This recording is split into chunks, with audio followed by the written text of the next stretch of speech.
Assalamualaikum warahmatullahi wabarakatuh. Perkenalkan, nama saya Ramadan Putra dengan NIM 2207372. Di sini saya akan melakukan observasi tentang supplemental reference system dengan mata kuliah Teknologi Ototronik. Di sini saya akan menjelaskan dulu sejarah sistem supplemental reference system, yaitu sistem SRS ini pertama kali diperkenalkan pada tahun 1970-an. Pada awalnya sistem ini hanya tersedia pada kendaraan mewah saja. Namun, seiring waktu sistem SRS menjadi semakin terjangkau dan sekarang menjadi standar pada sebagian besar kendaraan baru. Dan untuk yang kedua, pengertiannya. Pengertian sistem ini adalah sistem keamanan tambahan pada kendaraan yang dirancang untuk melindungi penumpang dan dalam kecelakaan. SRS bekerja sama dengan sabuk pengaman untuk memberikan perlindungan yang lebih baik bagi penumpang, terutama dalam kecelakaan frontal dan samping.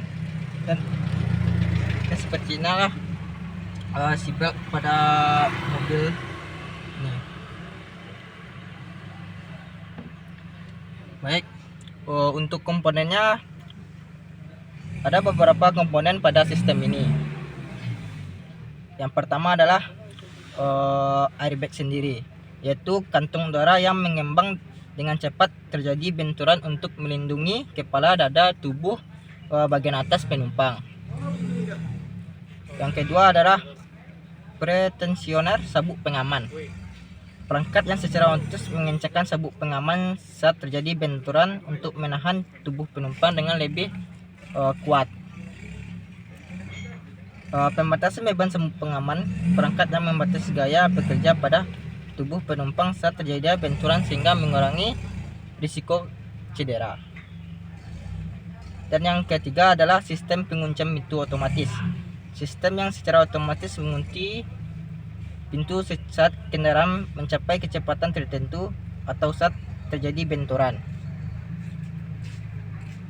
Ada beberapa jenis sistem SRS ini. Yang pertama, sistem airbag depan. Airbag depan berfungsi untuk melindungi pengemudi dan penumpang dalam kecelakaan frontal. Dan yang kedua, sistem airbag dari samping, yang fungsi melindungi penumpang dari benturan samping. Yang ketiga, sistem airbag lutut untuk melindungi lutut dan kaki bagian bawah penumpang dalam kecelakaan frontal. Yang keempat, sistem airbag tirai udara. Fungsi untuk airbag tirai udara adalah melindungi kepala dan tubuh bagian atas penumpang dari risiko kecelakaan dari sisi kendaraan dalam kecelakaan samping atau mobil terguling.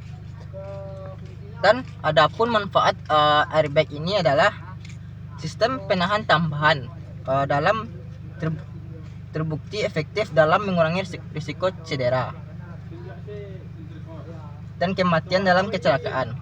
Penelitian menunjukkan bahwa penggunaan sistem penahan tambahan dapat mengurangi risiko kematian pengemudi dalam kecelakaan frontal hingga 45%, mengurangi risiko penumpang depan dalam kecelakaan frontal hingga 60%, mengurangi risiko kematian penumpang samping dalam kecelakaan samping hingga 50%. Untuk kekurangan sistem ini adalah sistem SRS umumnya aman, tetapi ada beberapa risiko yang terkait dengan sistem ini. Airbag dapat menyebabkan cedera pada orang yang duduk terlalu dekat dengan airbag, seperti anak-anak dan orang dewasa yang pendek. Pretensioner juga dapat menyebabkan cedera pada dada. Jadi untuk sistem airbag ini janganlah duduk di atasnya. Baik, untuk kesimpulannya,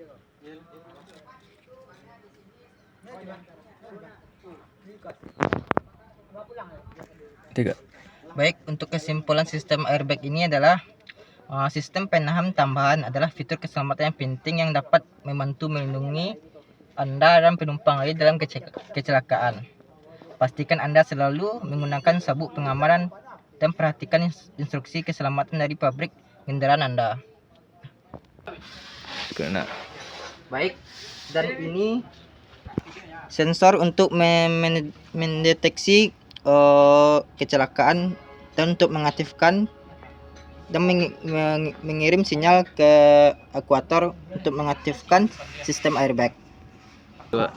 Mungkin sekian dari penjelasan sistem airbag dari saya. Pada salah kata saya mohon maaf. Baik, untuk materi selanjutnya adalah EPS, Electric Power Steering. Untuk pembahasan pertama itu sejarah. Sejarah kemudi elektrik atau EPS pertama kali dipraktikkan di Amerika Serikat pada tahun 1876 oleh Josephus C. Fitts. Namun sistem ini tidak praktis dan tidak pernah diproduksi massal. Baru pada tahun 1950-an pengembangan EPS mulai mendapatkan momentum. General Motors adalah yang pertama memperkenalkan EPS pada mobil. Produksi massal pada tahun 1951 dengan model Cadillac 62. Namun EPS generasi awal ini masih mahal dan tidak dapat diandalkan, sehingga sistem kemudi daya hidrolis dalam kurung HPS menjadi lebih populer. Pada tahun 1980-an, kemajuan teknologi elektronik memungkinkan pengembangan EPS yang lebih murah dan andal. Adapun mobil Toyota yang pertama memperkenalkan EPS modern pada mobil Toyota Carina pada tahun 1986. Sejak saat itu, EPS terus berkembang dan menjadi semakin populer saat ini.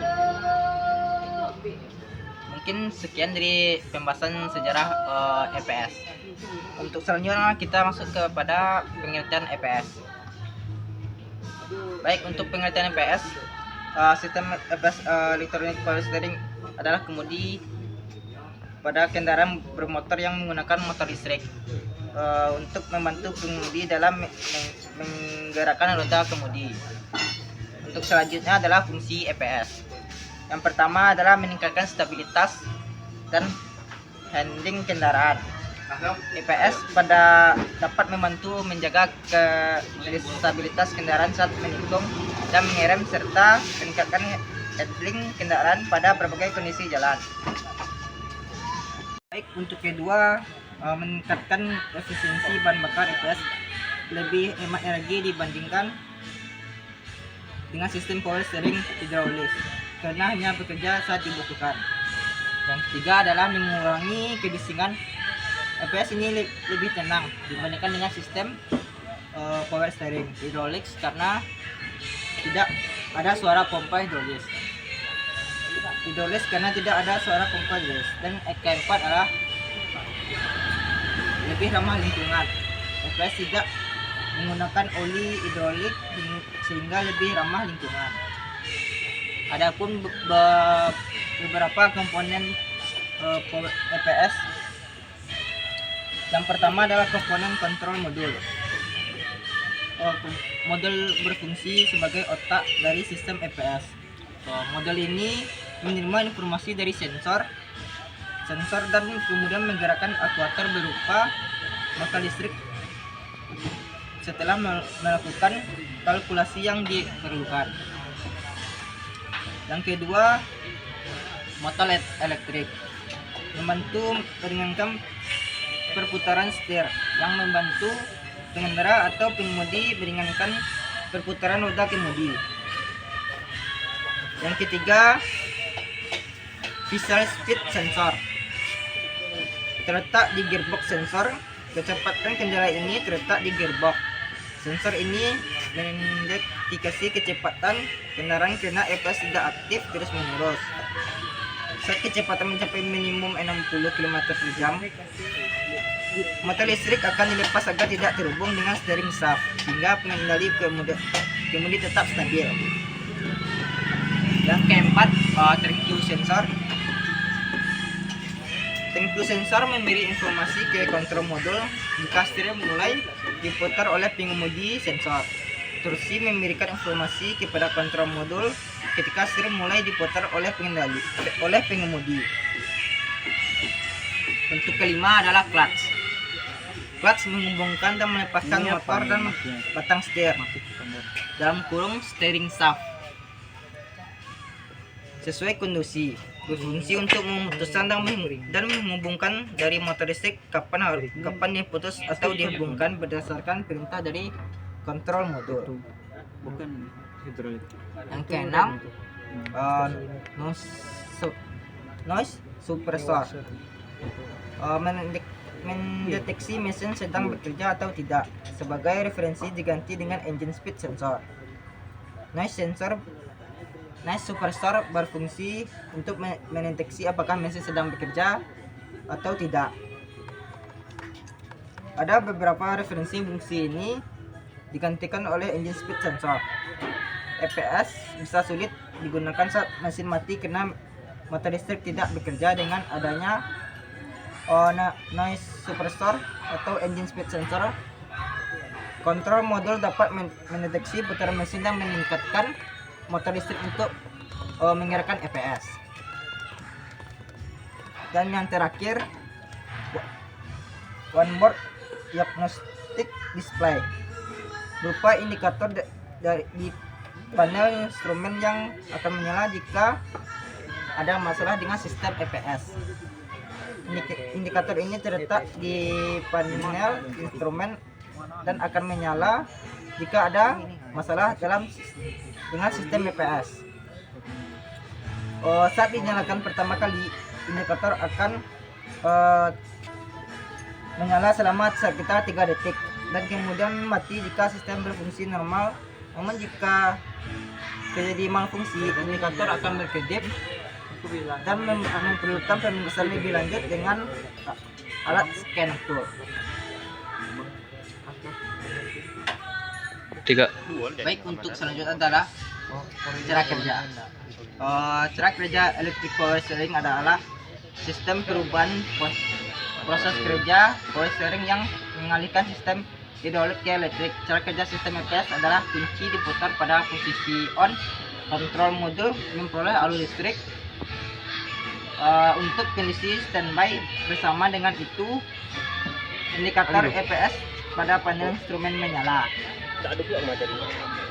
Saat masih hidup, noise suppressor segera menginformasi pada kontrol modul untuk mengaktifkan motor listrik, dan clutch pun langsung menghubungkan motor dengan batang setir.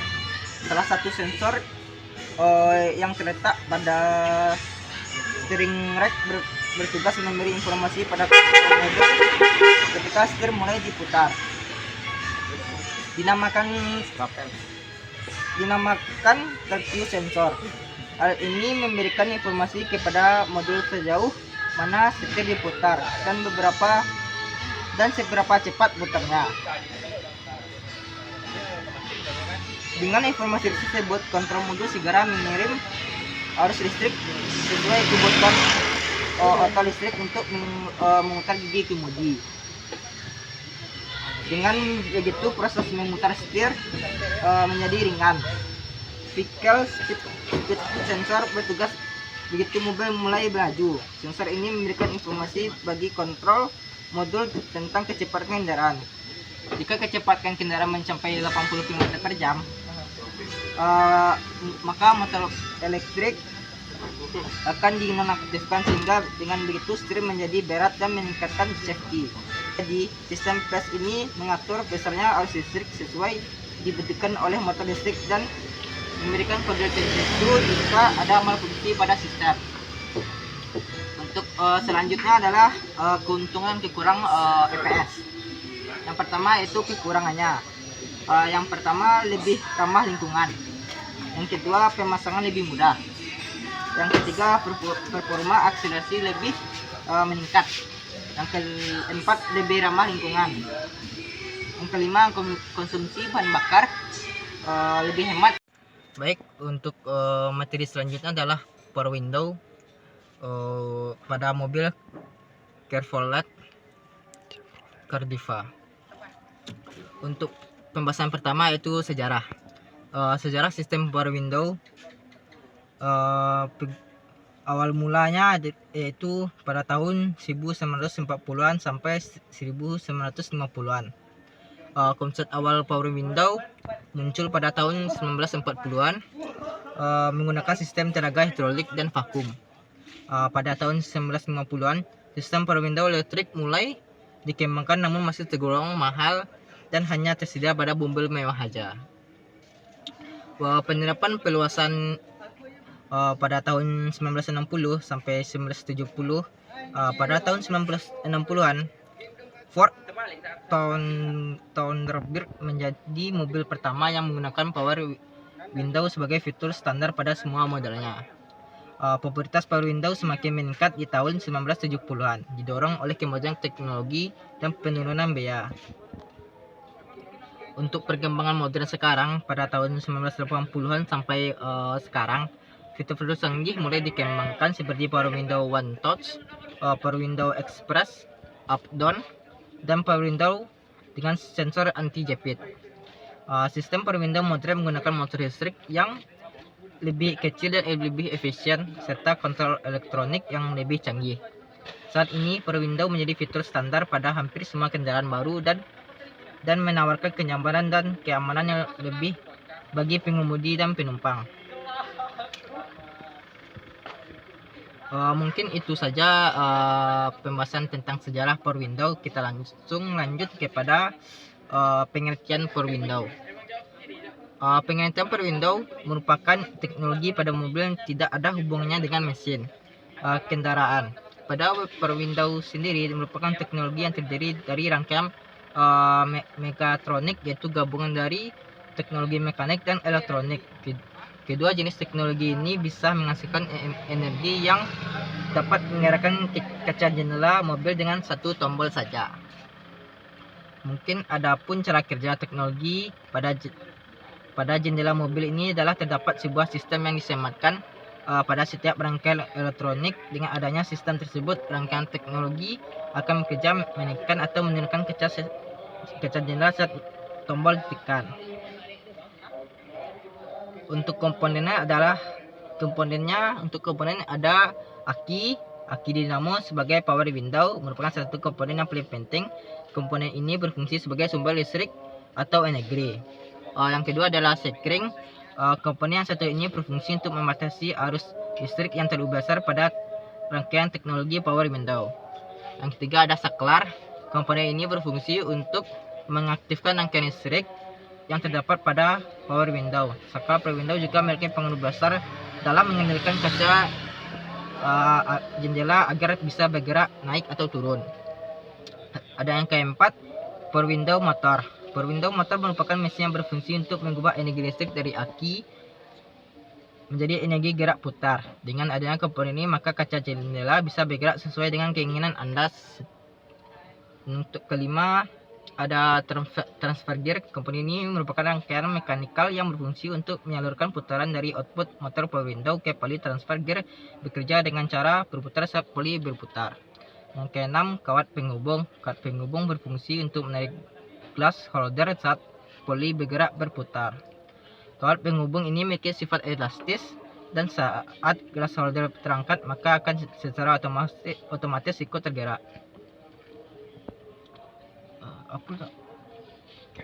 Tiga. Baik, saya akan mempraktekkan cara kerja Power Window. Cara pemakaian Power Window. Yang pertama yaitu ada manual up down. Ini bukan fitur Power Window yang bekerja secara manual. Baik, untuk prakteknya, kaca akan naik secara manual dan di saat kita tekan tombolnya. Dan adapun auto up down, saat ditekan dalam-dalam, kaca akan turun secara otomatis dan akan naik secara otomatis. Dan adapun fitur window lock, di saat saklar ditekan, fitur itu akan mengunci jendela yang secara manual. Seperti yang terlihat pada tombol ini, dia akan terkunci secara otomatis. Mungkin itu saja penjelasan dari praktek Power Window ya. Untuk materi selanjutnya adalah perawatan. Untuk merawat Power Window, gunakan aja seperlunya. Jangan terlalu sering membuka dan menutup kaca saat jendela bisa membuat sistem Power Window mengalami kerusakan. Yang kedua, pastikan kaca jendela selalu bersih. Bersihkan kotoran dan debu yang menempel pada kaca jendela bisa membuat sistem Power Window menjadi terganggu. Oleh sebab itu, pastikan bersihkan kaca secara berkala agar tidak mengganggu kinerja Power Window. Yang ketiga, periksalah karet kaca mobil. Karet kaca mobil yang sudah terlalu lama biasanya akan menjadi keras dan terpecah. Yang keempat, biarkan Power Window tidak berfungsi terlalu lama. Power Window yang terlalu lama digunakan justru akan mengalami kerusakan yang disebabkan oleh karat. Yang keenam, periksalah ke bengkel secara rutin. Untuk memastikan seluruh komponen pada Power Window bisa bekerja dengan baik, maka sangat penting untuk melakukan pemeriksaan ke bengkel secara rutin. Mungkin itulah ulasan menarik dan penting seputar Power Window. Meskipun tidak berpengaruh terhadap performa mesin kendaraan, akan tetapi teknologi sangat berguna untuk kenyamanan saat berkendara. Oleh sebab itu, pentinglah memastikan fitur ini bisa berfungsi dan dengan baik melakukan pemeriksaan secara berkala. Teknologi sangat berguna berkala. Mungkin sekian dari saya penjelasan tentang sistem Power Window. Apabila ada salah kata, mohon dimaafkan. Wabillahi taufik wal hidayah. Wassalamualaikum warahmatullahi wabarakatuh.